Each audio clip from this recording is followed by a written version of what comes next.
ஸ்ரீ குருப்யோ நமஹ. பெரியவாச்சரணம். ஹரஹர சங்கர ஜெய ஜெய சங்கர. திருவிளையாடல் புராணத்தில் தடாதகை அவதாரமும் தடாதகை பிராட்டியின் திருக்கல்யாணமும் அப்படிங்கிறது தான் பார்த்து வந்துட்டுருக்கோம். அந்த வேள்வியிலிருந்து ஒரு 3 வயது குழந்தையாக அம்பாள் வரா. 3 ஸ்தனங்களோட வரா.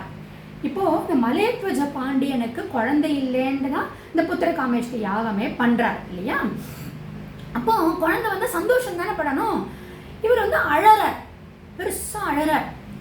காஞ்சனமாலே சொல்கிறா, எதுக்கு அழறீங்க? இவ்வளோ சந்தோஷமாக இந்த குழந்தை வந்திருக்கு, பெண் குழந்தையா வந்திருக்கு, நீங்கள் என்ன இப்படி அழறீங்க அப்படின்னா, அம்மா நல்லா இருக்கிற குழந்தைகளுக்கே இந்த காலத்தில் கல்யாணம் ஆகுது.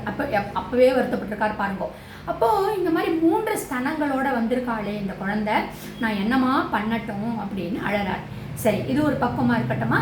நம்ம சொல்லிட்டு இருந்தோம் காஞ்சனமாலையினுடைய பூர்வ ஜென்மத்தினுடைய கதையை பார்த்தீங்கன்னா, ஒரு அம்பாளுக்கு தாயாக ஆகிறாள் அப்படின்னா அவ எவ்வளவு புண்ணியம் பண்ணியிருக்கணும் இல்லையா? போன ஜென்மத்தில் வந்து என்னன்னா, காஞ்சனமாலை வந்து வித்யாவதி அப்படிங்கிற பேரில் கந்தர்வராஜனுடைய மகளாக பிறக்கிறாளாம். என்ன அப்படின்னா, சதா சர்வ காலமும் திருநீரை பூசிண்டு ருத்ராட்சம் வேர் பண்ணிட்டு நமச்சிவாய வாழ்க நமச்சிவாய வாழ்கன்னு சாண்ட் பண்ணிட்டு அம்பிகையை அம்பாளை ஸ்துதி பண்ணிகிட்டே இருப்பாளாம். அம்பாளையே சதா தியானம் பண்ணிகிட்டே இருப்பாளாம் வித்யாவதி.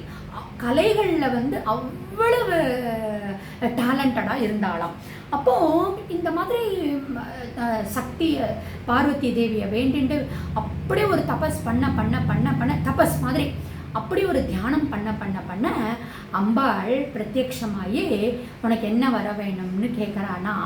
அப்போ வந்து வித்யாவதி சொல்கிறாளாம், அம்பாள் அப்போவே பிரசன்னமாயிடுறா இல்லையா? அப்போது நீ எனக்கு ஒரு குழந்தையா வரணும் அப்படின்னா 3 வயது குழந்தையாகவான அவளுடைய நாக்கில் அந்த வரம் வந்து விழுந்துடுறது. அப்போது அந்த புண்ணியத்தினுடைய பலனாதான் இப்போ அம்பாள் வந்து தடாதகை அப்படிங்கிறதுல 3 ஸ்தனங்களோட குழந்தைய பார்த்தேன்னா அவ்வளவு அழகு குழந்தையா இருக்கு. மீன் போன்ற கண்கள், அதனால தானே மீனாட்சி அவள் அங்கையர் கண்ணின்னு சொல்கிறோம்.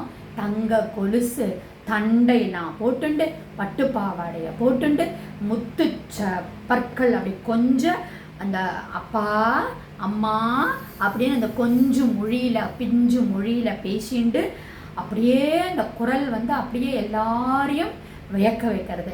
இப்போ இந்த மலையத்வஜ பாண்டியன் அழுதுன்னு இருக்கார் இல்லையா 3 ஸ்தனங்களோடன்னு. ஆனால் அந்த குழந்தை போய் அப்பான்னு போய் அவரை கட்டிக்கிறது. அந்த கட்டின நிமிஷத்துல இவர் தன்னோட இதெல்லாம் மறந்துடுறார். என்ன வேணா ஆகட்டும்ன்ற மாதிரி அவ்வளவு அழகு. என்னமே பெண் குழந்தைலாம் சின்னதாக இருந்ததுன்னா அழகாக இருக்கும் இல்லையா?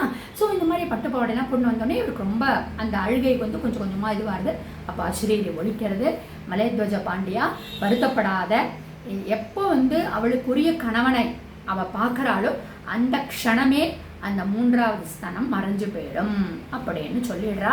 இந்த குழந்தைய வந்து ரொம்ப நன்னா தடாதகை அப்படின்னு சொல்லிட்டு பேர் வைக்கிறா. மீனாட்சின்னு வச்சிருக்கலாம், அங்கே இருக்கண்ணின்னு ஓகே. ஆனால் எவராலும் வெல்ல முடியாதவள் அப்படிங்கிறதுனால தடாதகை அப்படின்னு பேர் வைக்கிறா. எல்லா கலைகளிலையும் சிறந்து விளங்குறா. அப்போ வந்து என்ன ஆகுது அப்படின்னா, நான் நேற்றுக்கே சொன்னேன், இந்த ஹாலாசிய மகாத்மியம் அப்படின்னு சொல்லிட்டுன்னு என்னுடைய குருவாக இருக்கக்கூடிய கசன் உமா ராமமூர்த்தி அவள் எடுக்கிறா. இந்த திருவிளையாடல் புராணத்தை அப்படியே ஸ்லோகங்களாக வருது.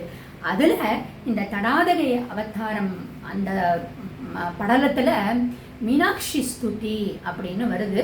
அது ஒரு 20 இருக்குது. நான் ஒரு 4 வந்து இன்னைக்கு படிக்கிறேன். யா தேவி ஜெகதாம் கர்த்ரி சங்கர்சியாபி சங்கரி நமஸ்தஸ்யேசோ மீனாட்சியே தேவியை மங்களமூர்த்தையே. அடுத்தது சக்ரதாராத்யாம் சர்வம் அபீஷ்டம் லபதே ஜனக நமஸ்தஸ்யேசோ மீனாட்சியை தேவியை மங்களமூர்த்தையே. தேர்ட் ஒன், யஸ்யாஹ பிரசாதலேசேன போக மோக்ஷௌ ந துர்லபௌ நமஸ்தஸ்யேசோ மீனாட்சியை தேவியை மங்களமூர்த்தியை. மோக்ஷ மோகௌ ந துர்லபௌ. மோக்ஷங்கிறது துர்லபமே இல்லை. எப்போன்னா இந்த மீனாட்சியினுடைய ஸ்துதியை, மீனாட்சியை போற்றி பாடினா மோட்சங்கிறது துர்லபமே இல்லை.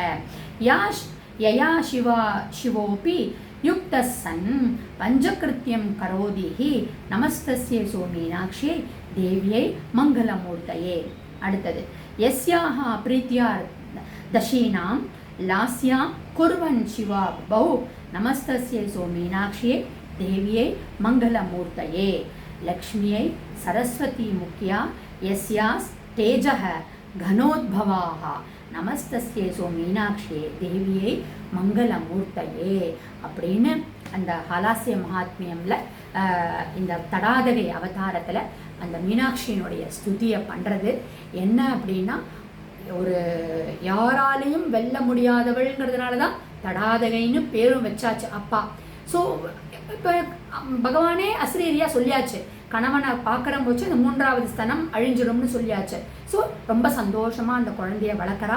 நாளொரு மேனியும் பொழுதொரு வண்ணமாக அந்த குழந்தை வளர்றது. இந்த உரிய வயசு வந்த உடனே யுவராணி பட்டம் சூட்டிட்டு மலையத்வஜ பாண்டியன் காலம் ஆயிடுறார். அடுத்தது என்ன நடக்கிறதுங்கிறத நாளை தொகுதியில் நம்ம இந்த திருவிளையாடல் புராணமாக பார்க்கலாம்.